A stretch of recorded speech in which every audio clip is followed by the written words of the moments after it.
Welcome to the Lakers Lake Show. I'm your host, Clemente. This is my first guest, Frank. Welcome to the show, Frank. Thank you very much. I appreciate you taking the time. All right, so let's get into it then. So, how do you feel about the Lakers so far? Their moves of the roster. Well, it's going to be interesting because they've done things that are going to affect them two ways.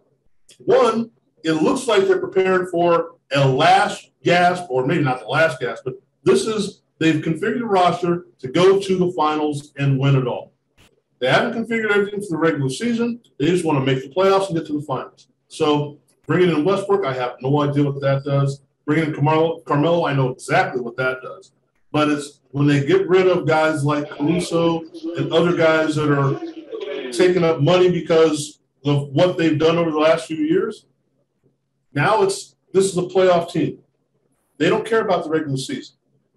I mean, I think it's obvious. If you've got guys on load management or guys miss a few games, they're not worried about that. They're not even worried about how they're going to be seeded getting into the playoffs. They just want to make the playoffs and get to the finals.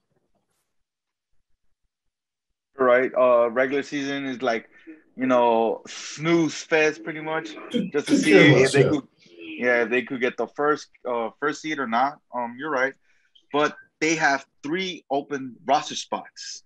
Now, I have a couple candidates that might take up one or two spots, and then I have another idea that they might have one left open spot that could be filled by mid-season by the buyout market. And first player I want to talk about is James Ennis. He's a good defender. He's still free agent, obviously, but he is entering his 12th year in the league, which would be his age would be 32. Last season, he was 43% off the three-point line, but career-wise, he's a 36%er, which makes good fit for the Lakers. He's a wing defender. He could help out Trevor Ariza and LeBron James, guarding Kawhi, KD, and so much more. But he is undersized. He is 6'6". James Ennis joining the Lakers. Do you think is a good fit or bad? I think what they're looking for, like I said, you're looking for that 3-and-D guy. You know, somebody can guard the threes, the fours, somebody can play a little D, can shoot the threes from the corner. Someone who's used to being a secondary player. They've got enough guys that are stars that need their minutes when they get them. Though, just as we said before, I don't think that we're looking at Carmelo getting 40 minutes a game. I don't think they're looking for Ariza getting 40 minutes a game. They're going to get their spots when they get them, and then they're going to add to that rotation in the playoffs. So they need somebody who they can say, all right, Tuesday, you're going to play 38 minutes. Thursday, you may play 12 minutes. You know, here's what we're going to ask for you on one day, and here's what we're going to ask for you on another day. And they're not going to be anything alike. Because LeBron's sitting out this game, you need to play the entire game. LeBron and Carmelo and AD are playing this game, you're not going to play much. And I think Ennis is used to doing that. And again, I don't think they're looking at him to be the guy to carry them through. Let's put it this way. Any of these three spots we're talking about, they're going to be relatively inconsequential come the playoffs. These are guys they're looking for the regular season. So I'm not saying to throw anybody out there, but they're going to have to be able to adjust with what role they're given, and that role is going to change quite a bit. So Ennis fits in pretty well. A solid player, good pro, been around for a while. Yeah, he fits in pretty well. I think he's undersized for being a small guard, forward. And most of the 3 and 4 positions, they're either 6'8" or 7 feet, a la Giannis and KD, which they're going to be the most troubling players to guard. And with LeBron James' mileage going up every season, I think he's not a good fit. Okay. Had one breakout season over 40, and that was this past year. He's normally a 36%er. he's good, better than average, but he's also inconsistent. Mm-hmm. He'll be 5 for 5. Other nights he'll be 1 for 8, 1 for 7. We had that with KCP, and he was just guarding the guards, Steph Curry, Dame, and Mitchell, those guys, right? Mitchell. Sorry about that. There is another small guard out there, Paul Millsap. Now, Paul Millsap, I think he is a good fit with the Lakers because he could play with AD and move AD to the 5, Paul at the 4, or reverse. You could go Paul Millsap at the 5, AD at the 4, and he is a good 3-point shooter. He was 34 kind of for his position. He was 34% at the 3. Yes, I know his age is almost the same as LeBron, 36. Right. But he is another big body to help out with the other bigs that Marcus Gasol can't handle, because he's also going to be in the roster with Dwight. Probably going to be in the 4 spot backing up AD, but he can't be guarding the 4s as much as AD, Dwight, and Mark. So what do you think about Paul Millsap? I think Paul Millsap is a heck of a player. Had a great career. He's been a solid player. I think somewhat underrated for most of his career, because he came in as a big, slow guy with a limited upside for what he could do. He was a post player, and that was it. And he's developed into a solid all-around player. A little bit of handle, can shoot the 3, like you said, can get out and play the 4s now, which he couldn't do when he first came to the league. And he was an undersized 5.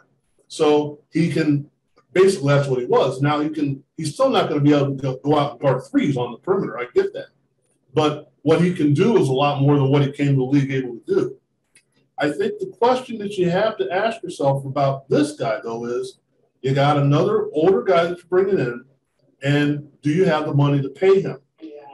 And the other thing is, where are you going to go? And I know this isn't a futuristic roster. I get that. But where are you going to go down the road?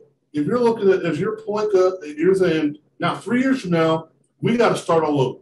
Are you putting anybody in place now that can step up and be a guy 3 years from now? Let somebody learn on the fly and figure out what's happening. I don't know. Completely understand. 3 years from now, we're not thinking of the future right now. Right. We're thinking about the present right now, because we have LeBron, AD, and Russ.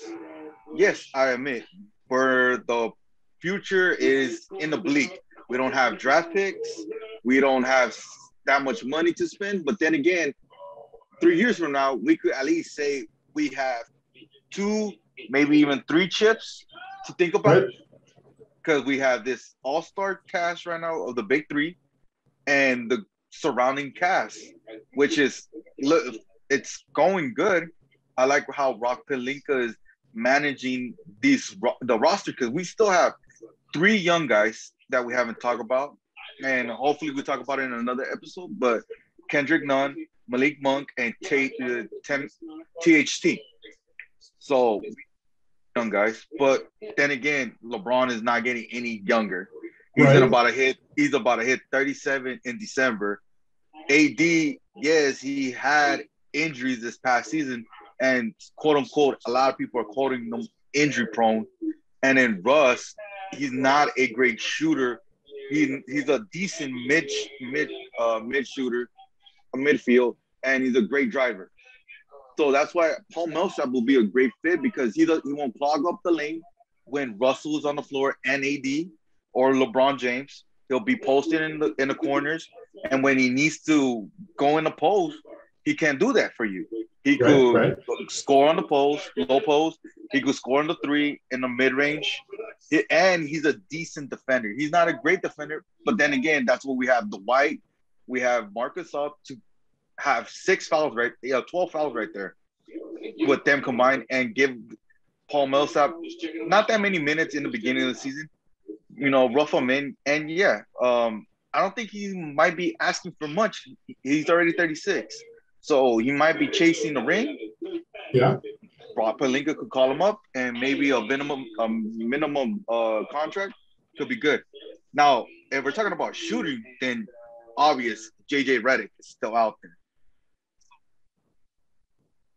Shooter, he's yes, the defensive side we gotta hide him, but I don't think JJ might come to the Lakers because reports saying that he would like to stay in the East Coast, which is Brooklyn, the defense. I think you might go back to Milwaukee where he played, and maybe even Philadelphia because I think Right. he wants more to stay close to his family. And the East Coast, I think he's from Maryland. So what do you think about JJ? Maybe perhaps joining the Los Angeles Lakers. Well, see, here's the question that you run across, and the big thing that I think that we tend to forget is what's the rotation going to be like? Are they going to play 10 guys? Or are they going to play 7 guys? Are they going to play 11 guys? They keep adding in guys that need to play or they're used to playing. So we mentioned Ariza. Is Ariza going to play 4 minutes a game? Dwight Howard, is he going to play 9 minutes a game? What are these guys going to get? What minutes are left over? When you're looking at a 12-man roster or a 12-man depth chart, who's going to play and when? So if you bring in J.J. Redick, are you saying you're the spot-up designated shooter, you're going to play 8 minutes a game? Will he be willing to do that? Millsap, will he be willing to do that? The guys that you already have on the roster, Marc Gasol. Is Marc Gasol going to be a 15-minute-a-game guy, 30-minute-a-game? And you've got to look at the chemistry and how they're going to divvy up the minutes. And again, Tuesday may be one game or one team. Thursday may be another team. Who's willing to buy into that? So I don't know where J.J. Redick is in his mind, if he still thinks he's a starter or he's a guy that should be playing 20 minutes a game. If he's willing to accept a role, then you have to define the role. If everyone's willing to accept a role, J.J. Redick's a great fit. If he's not willing to accept a role and everyone else isn't willing to accept a role, then he's not. And the problem that you have when you're getting all these all-star talents together that are 30-plus, some of them have to realize, hey, I'm not that guy anymore. Can Carmelo understand he's not that guy anymore, and I'm going to go at 12 minutes a clip, and if I get that, I'm going to go full bore and give you that. And that's the thing with Dwight Howard. Dwight Howard kind of accepted that, but again, he had a few down years or less productive years before that. Dwight Howard played pretty well for them last year. Sorry to cut you off. No problem. Sorry to cut you off. I think Carmelo did accept that role because sure. What was it, 3 years ago, he was not in the NBA. No one wanted a chance to take with Carmelo. So when he went to Portland, he had to accept that role and he had to talk with Dame. So I think he already accepted that bench role. Now, the minute-wise, yes, you're absolutely right. They have to buy into this concept that this is a championship team and sacrifice. Frank Vogel said in his press conference when I saw it, when they introduced Russell, that this team and him obviously has to sacrifice the duties of the better for the team. Yes, some nights, yes, it could be JJ Redick if he would end up signing. If he has the hot hand, Vogel has seen that if you got the hot hand, you're gonna play. Now, I like Dwight. Yes, he already accepted his role when he came to the Lakers the second stint when we went to championship on 2020. Yes, he accepted that role. That's why he volunteered on a non-guaranteed contract. And we saw that even in the playoffs, that Frank Vogel made the best decisions in the playoffs on 2020 and the bubble. Because he started Caruso instead of McGee in the finals and against Miami. Because he wants the best lineup to win. He wants the best players to win. The matchups, he is good at matchup. Yes, we lost a couple assistant head coach, and Jason Kidd, and I think it was Lyle Hollins. They both stepped down. But I still think Frank Vogel is up to the challenge. And all this criticism that most of the analysts are giving the Lakers, I think is motivation. Because LeBron James and Russell and AD would try to Well, it's just health, but they will try to stop everybody they can. Well, and here's the way I look at it, and I agree with you completely. But there's one thing that we miss. That is it something. Okay, if you need somebody to play 9 minutes a game and get you 4 points, draw a few fouls, get a few rebounds, and do some dirty work, do you need that to be Marc Gasol? You need that to be J.J. Redick. Can you get that from somebody that's a rookie, and save some money here? Because now you're looking at how are you going to – and this is the big picture that we don't see. What are they going to put in place for this year, next year, and after that? And I know, like we said, this is all or bust, but you still have to look at it from a business point of view as well. If you're paying, let's say it's Paul Millsap, for what you're asking him to do and what he is going to bring to the table, you could probably pay that money and get 2 people and then build for the future. And it's a matter of how you want to do it. And I'm not arguing that Paul Millsap, for example, or J.J. Redick don't fit, but do you need them to do what they're doing? You can get, again, if it's just a spot-up shooter in the corner, that could be a guy that's on the Summer League roster right now. He may not be there. You know what I'm saying? You don't have to get J.J. Redick to do that. So, and if you can, that's great, but you don't have to get him. About some former Lakers that might come back. I have at least wrote them down, at least 3 to 4 former Lakers that might come back. What about Jared Dudley? He was a good locker room leader, and he's another coach on the bench helping, right?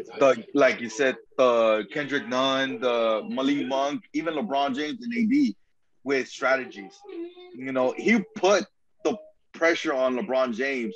He'll tell LeBron James what's going on, even though LeBron James already knows. But it's not coming from like a head coach kind of status, because they'll brush the head coach off. But if your teammate is on you, I think it's coming off different, because they'll be like, oh, even my own teammates, it's seeing what my head coach is telling me. Maybe there's something going on there. So Jared Dudley coming back for another year, I think that will be a good signing to complete that bench, to have another leader in the locker room and keep the continuity of the Lakers struggle that might happen in the beginning of the season to try to get chemistry going on. So what do you think about Jared Dudley bringing him back for another year? Now, see, that's a perfect guy. That's exactly what we're talking about. That's a perfect guy. He can do what you need him to do on the court for what you have available. He doesn't need to go out and, he needs to get 24 tonight.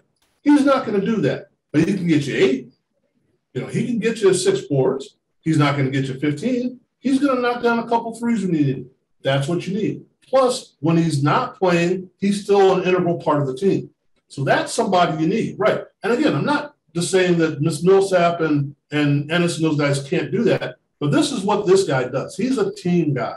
He doesn't really care about his minutes. He doesn't really care at this point in his career. He's not concerned about that. He's concerned about what can I do? Like you said, I'll tell LeBron what's what if I have to, and or Vogel or whomever else, because you guys know that I'm all about trying to win.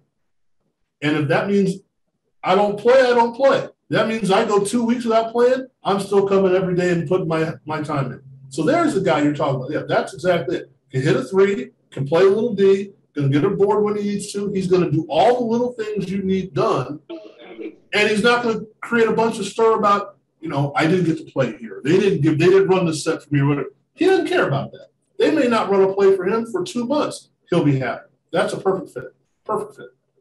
He knows the system from Bogle, from in and out. He's been with the Lakers already 2 years, so he knows this system already. Right. So let's talk about another guy that knows this system, Wesley Matthews. He's a good defender. I know he's shorter, but we do need another guard, a la, Rondo status, right? That knows the system, that could defend and could hit them threes. He was a great 3-point shooter career-wise. He's 37%. So why not bring back Wesley Matthews? Another guy. That's exactly what we're talking about. Another guy who fits the mold of where it's going to fit. you're going to look at a roster and go, hey, they got Wesley Matthews Jr. That's a good guy. You're not going to look at the roster and go, how does this guy fit in with that? You know, that some of the guys we were talking about before, you're going to have to figure out what that fit is, and they're going to have to figure it out. Wesley Matthews Jr., boom, right there, not a problem at all. If you saw his dad play, his dad later in his career was like that. Put me in, I'll guard somebody, I'll run the floor, I'll get stuff going, I'll distribute, I'll get things going. Wesley Matthews Jr. is perfect because, again, he's going to do what he can do. He's not going to step outside of what he can't do, and they're going to be able to count on him to do his maximum every night. It won't be up and down with him. And you're going to know exactly what he's got, what he brings every night. Another good pick. Another good pick. System. Harry knows how to play with AD and LeBron. Right. So great fit. Plug and play, pretty much. What about another Laker? Avery Bradley. He already knows the system. He is a good defensive player. And before he got traded to Houston with Miami, he was 42% on the three-point line. Yes, I get it. His three-point percentage went down when he went to Houston. He was 27%. But his career-wise, he's 36%. And he could – yes, I think he's a good fit, but I think he's going to be one of them guys that are probably going to, you know, nudge and say, how come I didn't play this? How come I didn't play this time against this guard? I could have shut him down because he's going to be playing third string behind maybe Nunn because, you know, Westbrook got that starting. Nunn is going to get those minutes. Avery Bradley. I think he's a great fit if he accepts the role, like how you were saying earlier in the show. It's just he got to buy in. He already knows how to play with AD and LeBron. And when he was with the Lakers, he was a great addition. He was a good mid-range shooter. And in some games, he was the complete offense. He was a good defender, so he could stop. Well, he could contain, not stop.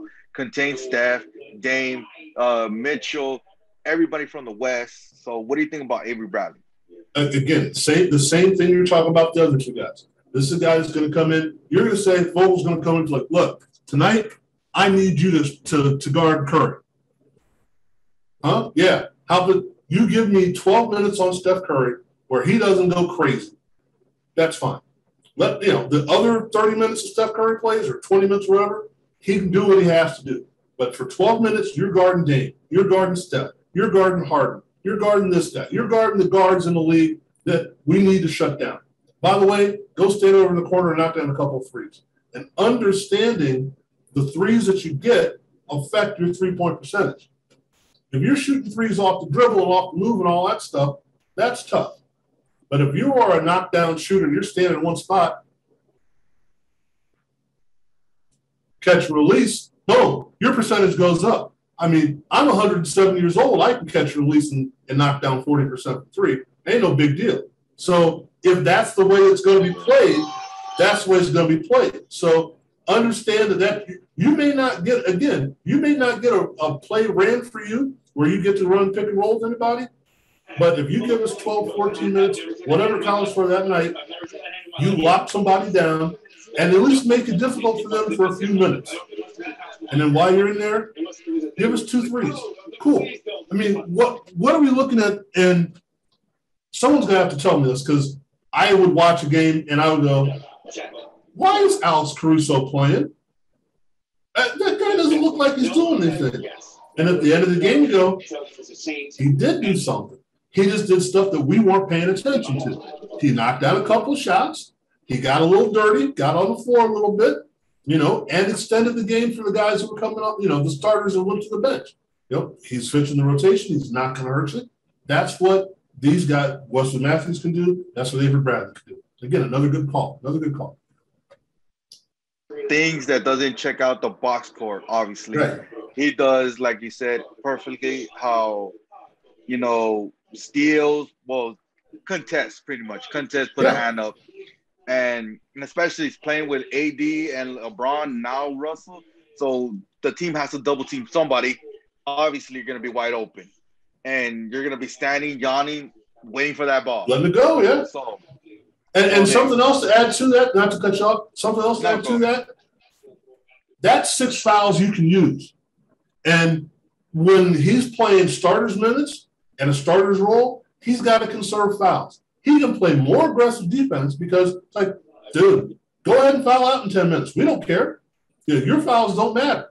Go out and play and get in somebody's face, get under their skin, and hey, if they draw a couple fouls on you, okay, no big deal at all. We got the big boys to carry us through. So that's a great pick.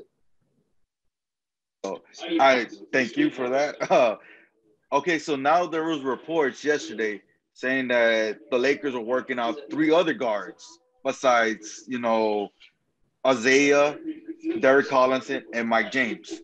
Now, I don't know about that Mike James. He was in Brooklyn, and he was doing good things over there. But his stats, he's a good shooter, but not great. He was a better defensive guard, that's why Avery Bradley, I think, has more experience, and he doesn't crack under pressure, because I think Mike James in the Brooklyn series against Milwaukee, mostly he was in and out. But then again, it was the KD show throughout the whole series. Right. So, Mike James, good fit, or just move on and look at Derek Collinson and Isaiah Thomas? Well, I'll do all 3 at the same time, if you don't mind. Mike James is one of those guys that can help, but Mike James, and no offense to Mike James is 74 other guys in the league. So if that's what you want, and you're saying we used to fill a spot, cool. If you're looking for something more dynamic and more specific for what you're going to do, you might be able to find that guy. But again, if you filled out the other 11 spots on the roster, you go, yeah, he can get done what we need to get done. But if you bring in, say, a Weston Matthews, or you bring in an Avery Bradley, you don't need Mike James. And then the other 2 guys, and when you mentioned this, and I normally don't think about it this way, because I would have rather, as I'm 6'3", I'd rather play a guy 6'8" than a guy 5'10". Because the guy 5'10" I can't find. The guy 6'8", he's right there, I can find him. So height never bothered me as a player. But, I also could guard a guy 5'7", but, I'd have to impose my will on him. But that being said, the way that Isaiah Thomas plays and the way that Derek Collinson play, they have to have the ball a good portion of the time. Now, on this team, you got too many people running the show through them. LeBron obviously needs the ball. You can run the show through Marc Gasol. When Carmelo's coming in, he's going to run the show through him a little bit. Obviously, Russ is going to have the ball.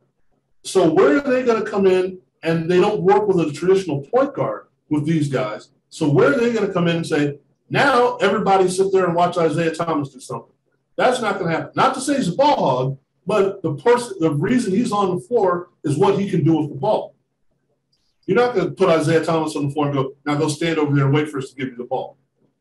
He doesn't play good enough defense for that. He doesn't help you out rebounding doing that. And he doesn't shoot the ball well enough as a spot-up shooter to be a spot-up 5'8", 5'9" shooter. So that's not helping. Great player. But the problem is he's had in the last few years is he's got to be on a team where they say, here you go, Isaiah, here's the ball, roll. And that doesn't happen. He's also coming off the injury, the hip injury. Right, that's it. Right. So that's a factor. Yeah, and I don't think he's ever going to be the same after that energy they had in Boston. I don't think he's ever going to be the same. Darren Collison is your backup, at this point, your backup point guard. Again, we've already discussed, the Lakers don't operate with a point guard. So you don't need it. If Russ is in the game, he's the de facto point guard. But if Russ and LeBron are in the game, who's the point guard? It doesn't really matter. If Russ and Gasol are in the game, who you running the offense through? So you bring in Collison, what's he going to do? He's not running a point. He may guard the other point, but I think you're going to have people that can do that. So you have better defenders. Again, Avery Bradley, like you said, you get a better defender who doesn't need the ball. And again, I'm not saying that they need the ball because they have to shoot it, but they initiate offense because they are a point guard mentality person. Well, You don't need that on this team, And like you said, you can go an entire roster where the shortest guy on the floor is going to be 6'4", 6'5".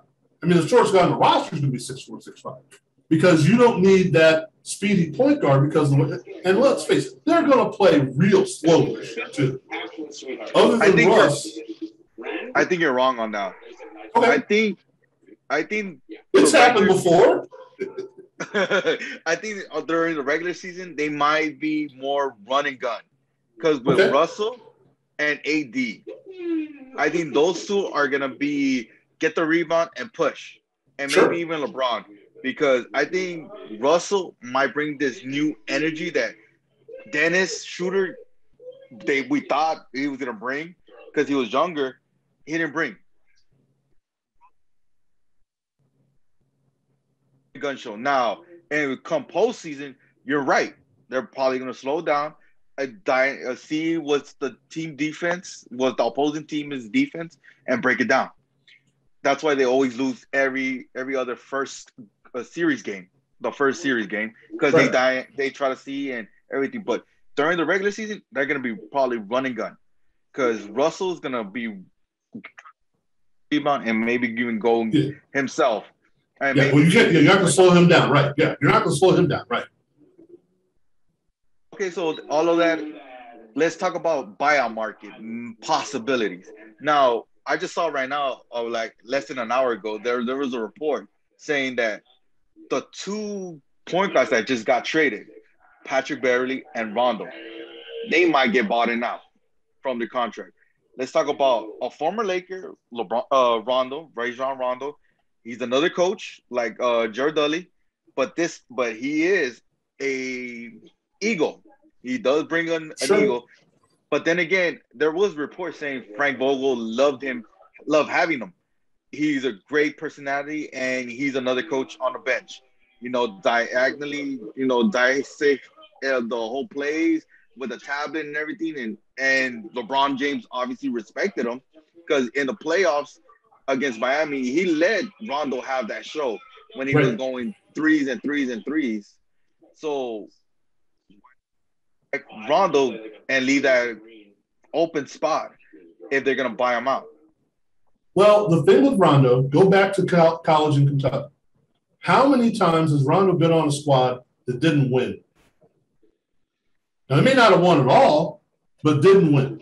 Kentucky, Boston, here, there. When he's healthy, he's a winner. That's almost a guarantee. Whatever shortcomings that we may think that he has, you put him on the floor, you put him on a squad, that squad gets better winning-wise. That being said, go right ahead, sorry. The Clippers thought they were going to bring winning to them, and then he butted heads with Ty Lue. Sure.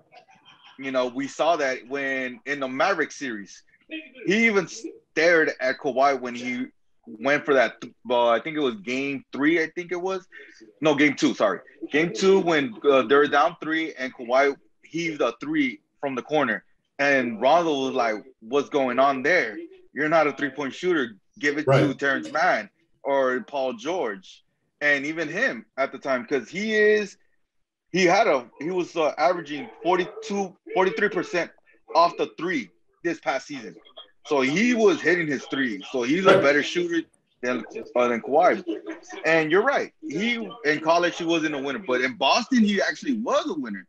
After the big 3, that's when the injuries started happening, and he got traded to the Mavericks. Well, what I was saying, he won in Kentucky. I mean, he's been a winner just about every place he's gone. You put him on a squad, that squad gets better. Now, he's demanding, and he doesn't take anybody's stuff. So he doesn't believe in, let's put it this way. When he's on the floor with Paul Pierce and on the floor with Garnett and Ray Allen, he's still the star in his mind. And to tell you the truth, that Boston team, he probably was. I'm not sure that team would have won without him, even though he's not technically part of the big 3. But he puts people in their place, like you said, coach on the floor. He'll diagram what's going on. He'll figure out, he knows what's happening sometimes before the coach does.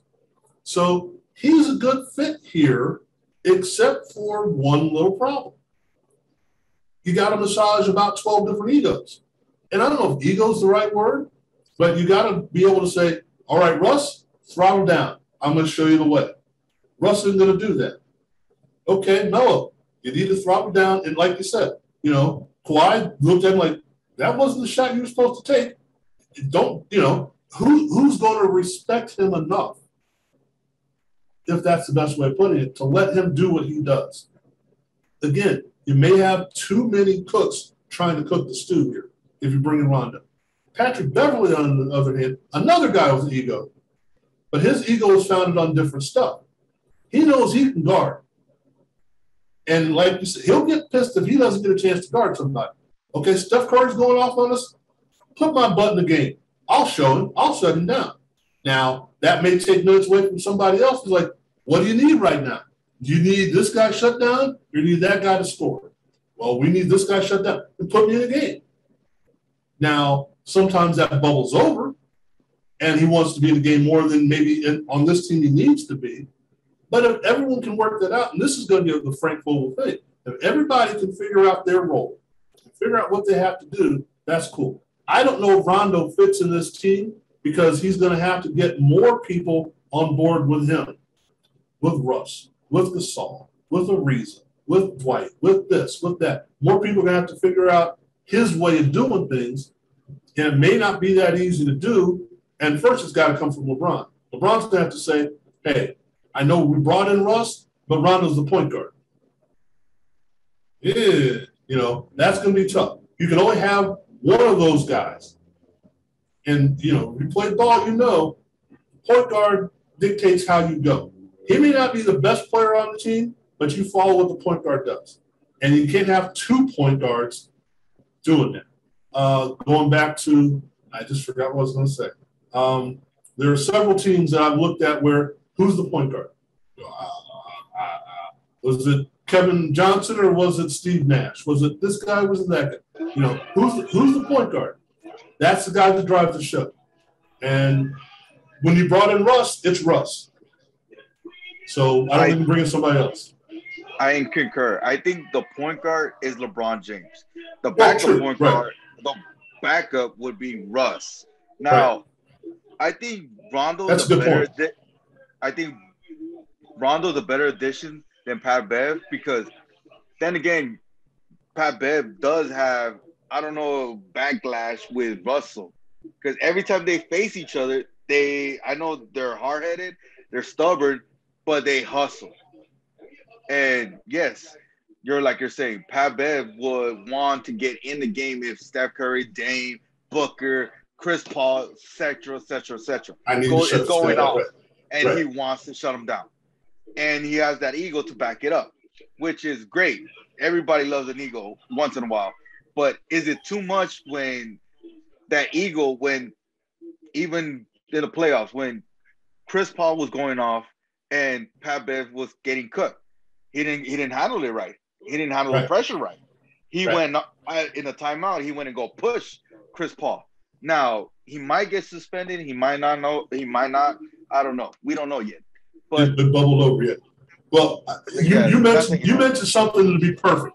And I would love to see this because having played, that there's that guy that you've played against that you wanted to fight every time you were on the floor. You also know when you play with that guy, it's like, now he's on my side. Let's ride, baby. Let's ride. Patrick Beverly and Russell Westbrook will be phenomenal teammates. It may take them a few days to get over some stuff. But once they start to ride and that intensity and that desire, once they start going side by side, I wouldn't want to face those two. I wouldn't want to try to bring the ball up against those two. All right, these are our guards today. We're not playing them because those are two guys that will drive each other to even greater heights. Now, they also may drive each other crazy and make them do some stupid stuff. But, again, I think with LeBron there, that all gets brought into the fold. They're like, okay, you guys can't get too nuts. But when it's time to let the dogs loose, there you go. So I think that's a great fit. And the thing with the shove against Chris Paul, even he said, I lost myself. That's no excuse, but I lost myself. Okay, he'll move on.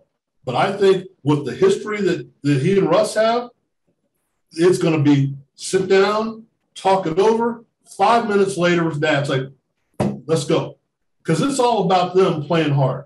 And when you play hard against somebody, especially when you see them 3, 4, 5 times a season, and your desire is to kick his butt, cool.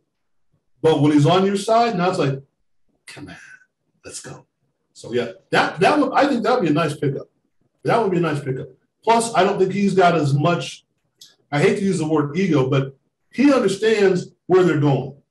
He'll be cool with 12, 15 minutes as long as in those 12, 15 minutes you go shut down Booker. So that'd be cool. So let's talk about one thing you touched on in the beginning of the show, the future. So we still have spots. We have, I think I checked, it was 2 players in the in the Summer League that signed 2-way contracts, which is going to be Joel Ajayi, and then it's going to be Austin Reeves. So I don't know if you've been seeing the Summer League as much. I haven't seen it that much, but I check once in a while. So Devontae Kaycock, he is being a good center / forward, So I don't know. Have you been seeing a lot of Summer League, Frank? I haven't seen as much, which is really ridiculous because it's happened about 12 feet away from where I live. But I've just been so busy I haven't been able to get there. Ajayi from the kid from Gonzaga, he's a good fit no matter what. That's a guy that you're going to want on your roster, especially the next couple of years when you're not asking a lot from him. He's going to be, if you bring him in, it's a possibility he's a Laker for the next 15 years. And you may not think anything about him the entire time he's there. But he's a good teammate. He does a lot of things well, nothing great. 6'5", 6'6". He's going to rebound his first position. He's going to hit open shots. He's going to handle the ball. You can run him as your secondary third point guard. You can run him as a defender. He's going to be a great fit for them. And considering that whomever they bring in from the Summer League team probably won't play more than, again, those load management games, and probably won't even see the floor in the playoffs, he's one of those guys that can deal with that. The other guys, it's what do you think they can do? It's kind of like when you were taking a ride on JaVale McGee for a few years there. Low potential, we don't know how to play it. And he doesn't know how to play yet. I was on the Olympic team.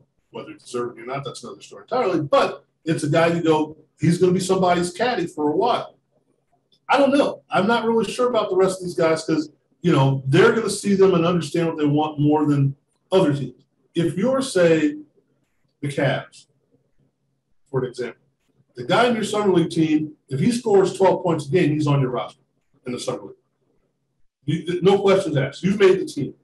Because you need fresh bodies. You need bodies. The guys that you have there weren't doing much, so why not get a rookie?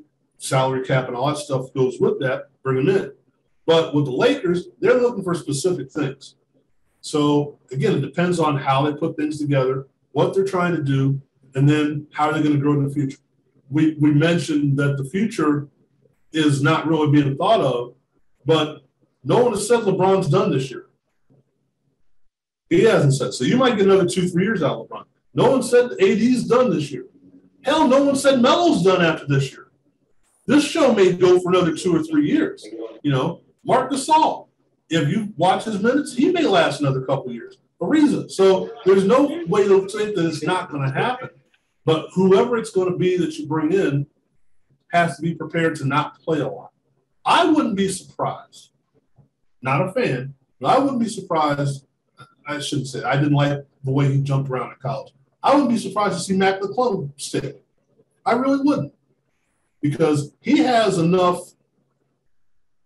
we'll use that word ego again, moxie, whatever word you want to put in there, but he's not going to back down from anybody. Doesn't mean he can, doesn't mean he can play, but he's not going to back down. So you put him in a practice with all these stars, he's going to go out there like, I belong. He may not, but he'll fit. So you're going to get that guy that I look at the Alex Caruso thing. That guy that, and this is my speculation, he left Georgetown because he felt disrespected. He left Texas A&M because he felt disrespected, I think. Or Texas Tech where it was. Because people thought that he could play. He's like, yeah, I'm ready to go. I get 20 a night if I have to. I'm ready to go to the league. And I don't need this college crap. I'm ready to be a pro. So he's going to do what it takes to be a pro. I'm not sure that everyone else knows that yet. I'm not sure that he knows it, but he'll at least get there and stick his nose in there. Again, I'm not saying he's a great player, but for what they need on the roster, they need a practice guy. They need someone that's going to play some garbage time and go out there and play hard. That's a guy that I think is going to probably stick. I've seen him play. I've seen a couple games. He is a good hustler. He's just decent in defense. He's a great offensive punch. Obviously, he could create it for his own. He's a good three-point shooter, just that he lacks on defense. And he's 6'2". Right. So the league is going up, and most point guards are 6'5", 6'4". So he's going to be undersized. The things he does well are not what they need. But there's something about that guy that I think that they're going to say, we need that guy on the roster. You know, again, he's not going to play a lot, but that's the guy that, just one of them. That's my opinion. To that, because Alex Caruso, he wasn't a great offensive player, but he developed to that. That's why he was a great three-point shooter, a great mid-range. He was known for his defense, but he gave you that offensive when we needed it. So I think, McClung, he could develop to be a good defensive player if he plays against a la Russell, maybe Rondo, maybe even Patrick Beverly could throw him some bones if they come this way. He could be a sponge and they absorb all of that. Right. Yeah, you're right. He could be another diamond in the rough if we hold on to him, because it's a G League. He could get an offer from Cleveland, from New Orleans, from any other Charlotte, and he could get away from us. He's the kind of guy that will do well with the Lakers and will die with the Kings, because the Kings are going to ask him to do more than he can do, or, again, like Cleveland or one of those other teams. They're going to need him to do more than what he can do, and he won't be able to do it. But the Lakers, you just need to be able to do this much this year, and he'll be able to do that. Austin Reeves, he popped out. When I was watching, he plays, and he is a good offensive and defensive player. And he's a decent size. He's 6'5". He could handle like a point guard. He could shoot with the rest of them. And he could guard even the 4 at times. Not always, but at times. And he could handle it. So, and also Chauncey Brown, which I think he got signed to the South Bay Lakers. Right. Everybody's comparing him to the next Draymond, which will be great for us. Not bad, right? If he turns into a Draymond, he hustles. He blew out his shoe. I don't know if you've seen when he was defending the New York defense. So talent. So that's why I'm not worried about the future, because we got diamond and roughs here and there. If they pan out, wow. We got a young team now. In 3 to 4 years, when LeBron might be retiring, right? Go ahead. Here's what you're looking at. You're looking at guys that are coming in as young guys now, that in 4 or 5 years they're still going to be role players, and then you can fill in stars as you go. You might get a star in the draft, you might get a star in free agency, but you're going to have guys, if you do it right, that you can have on the roster for 3, 4, 5 years. Again, Chauncey Brown's a perfect example. Reeves is a perfect example. Guys that you're not going to count on them at any point in their career, more than likely, to be 20-point-a-game scorers. But you don't need that right now. But then again, they could score. They could, right. Yeah, they can score 20 points. But you're not going to, when I saw Reeves at Oklahoma, nice player. Nice job in the Big 12, which was a tough conference this year. But that scoring doesn't translate to an NBA elite scorer. But that's okay. Not everyone has to be. And that's fine. You get guys that are going to be Lakers for life or Lakers for the next 2 contracts, and then you fill in the spots for them. And that's where the problem is right now with the Lakers, is they don't have that continuity of, hey, we went out, and I'm going to go back in time, and we were able to get Michael Cooper. And he was never a star, but Michael Cooper was on that roster forever. Kurt Rambis was on that roster forever. Those guys are on that roster. Look, we fill around them. Guys that come and go. We bring in all kinds of superstars, former superstars, whatever. Everything's cool. But these are constants. And a guy like Chauncey Brown could be a constant. A guy like Ajayi could be a constant. This is a Laker. You're going to put on the Laker show. You're going to put on the spotlight and the uniforms, and nobody's buying a Joel Ajayi jersey. But he's still there. And that's going to be the key. Now you've established something. So I think they're doing the right thing.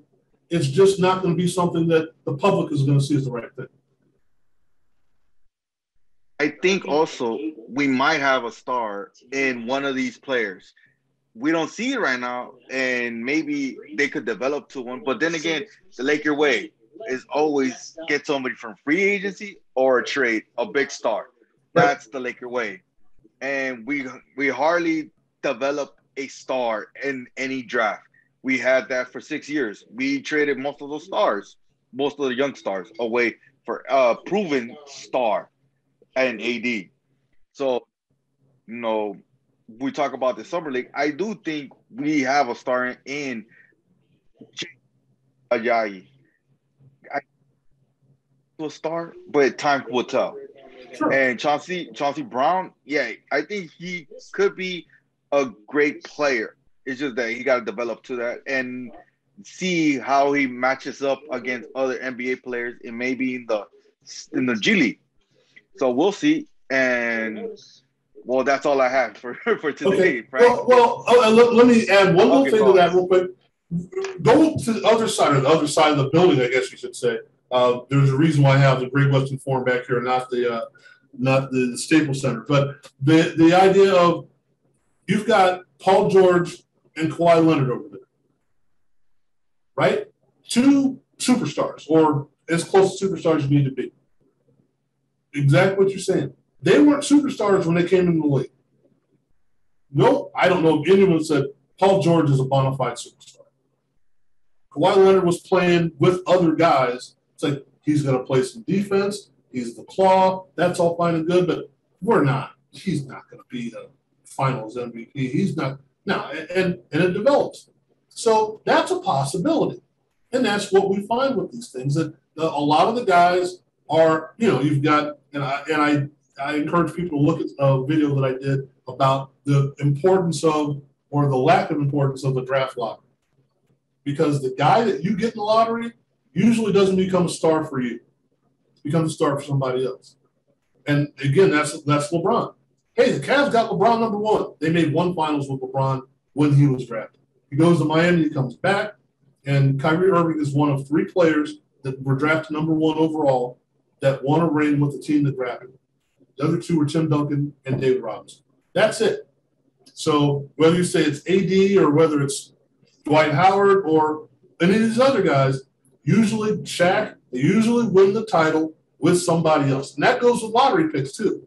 So lottery picks aren't as important with who you draft. Lottery picks are important when you bring them in. So I like what the Lakers are doing. They're setting themselves up for, okay, the future is now. Then as we get down the road, we're doing well with these guys we have. And then we go out and we poach somebody else's lottery pick, somebody else's number 1, and we plug them in here. Because it's the Lakers. This is why we're doing the show of the Lakers. Who doesn't want to play for the Lakers? Right? It's the Lake Show. Right. It's the Lake Show. That's what we were talking about. Yeah. Who doesn't want to watch a show about the Lakers? Shameless plug, anyone that hears this. Who doesn't want to watch the Lake Show? Right? You're right.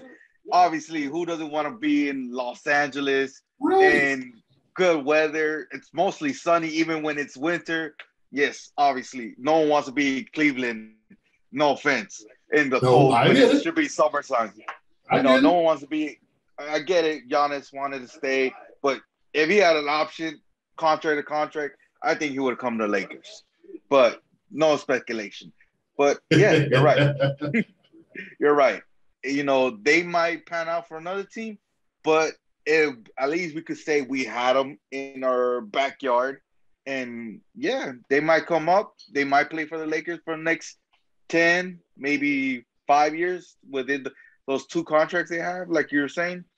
But no, this will be a nice little young core that we could bring up maybe in the next 4 to 5 years once LeBron James transitions to retirement and we have AD still in the fold right? in his prime. Maybe Russell if he wants to stick around. Right. So we have one star still and a young core to bring up.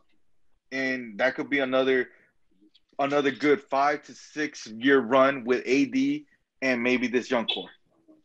And what we found with the Lakers, we go back to Jerry West, and even in the Mitch Kupchak years where you may not have liked what he did, but he did enough Jerry West kind of stuff, is that they're able to figure it out. You know, Phil Jackson, they're able to figure it out. It's like, okay, we have this, we can get that.